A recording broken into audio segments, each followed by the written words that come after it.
Gusto. And we got their classic $10 pasta.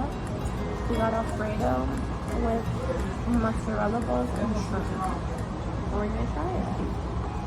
And, as you guys know, Chinese people invented pasta. Who? Chinese people. Really? I thought it was Italian. Marco Polo, who was an Italian explorer, went to China. And that's where he found it? What about lo mein? Editing the video right now. We didn't review the pasta, but we both give it a 9 out of 10. It was bussin'.